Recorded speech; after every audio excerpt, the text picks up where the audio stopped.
এবার বাঘ ধরতে বিশেষ পন্থা বন দপ্তরের, ফাটানো হচ্ছে আতশবাজি। বাঘ রয়েছে রাইকা পাহাড়ে, অভিযানে বন দপ্তর। তীব্র চেঁচামেচি ও আতশবাজি ফাটিয়ে চলছে তল্লাশি। আর এই রকমের তল্লাশিতে ক্ষিপ্ত প্রেমী মানুষজন। আর এইরকমই ছবি উঠে এলো পুরুলিয়ার বান্দোয়ান থানার রাইকা পাহাড় ও জঙ্গলে।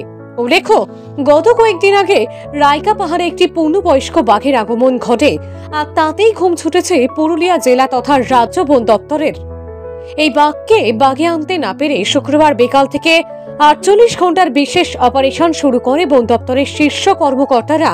প্রায় 400 বন কর্মী এবং বন সুরক্ষা কমিটির সদস্য ও হুলা পার্টিকে সঙ্গে নিয়ে একাধিক দলে ভাগ হয়ে গোটা পাহাড় ও জঙ্গল জুড়ে উচ্চ স্বরে চিৎকার করে ও তীব্র আওয়াজের আতশবাজি ফাটিয়ে চলছে বাঘের খোঁজে তল্লাশি অভিযান। বন দপ্তরের এই অভিযানে সঙ্গে ছিলেন সুন্দরবন থেকে আসা ব্রাঘ্য প্রকল্পের বিশেষ প্রশিক্ষিত দলের সদস্যরা। রাইকা পাহাড় জঙ্গলে বাঘের জন্য তীব্র শব্দবাজির জেরে বিপাকে পড়েছে অন্যান্য সব বন্য প্রাণীরা।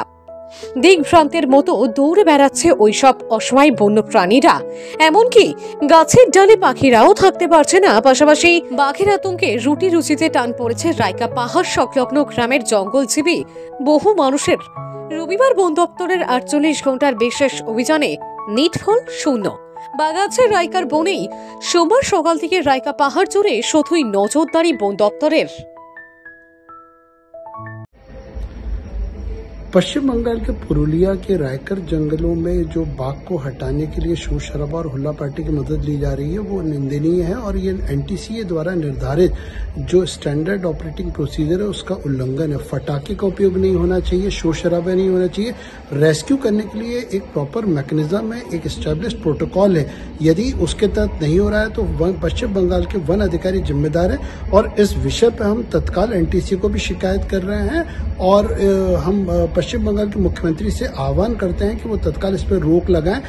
यह बाघों को विचलित कर सकता है और अन्य वाइल्ड लाइफ को भी डिस्टर्ब कर रहा है। জেএফএমসি এবং স্থানীয় মানুষরা ভালো সাপোর্ট দিচ্ছে।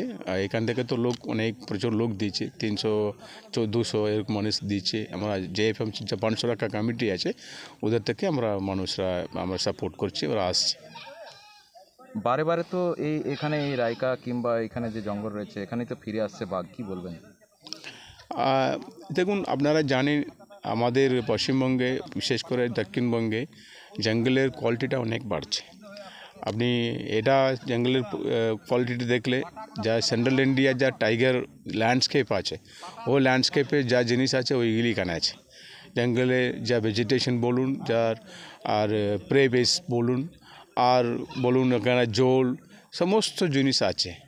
এখানে জঙ্গলের কোয়ালিটি অনেক বেড়েছে, সেজন্য বাঘ থাকতে পারছে, কোনো অসুবিধা নেই সেইভাবে। কিন্তু আমরা একটু নতুন ল্যান্ডস্কেপ তো বাঘের জন্য আমরা একটু টেনশন আছে, ফরেস্ট ডিপার্টমেন্ট টেনশন আছে কোনো এরকম অসুবিধা না হওয়ার জন্য বাঘকে এটা রেস্কিউ করার জন্য আমরা চেষ্টা করেছি।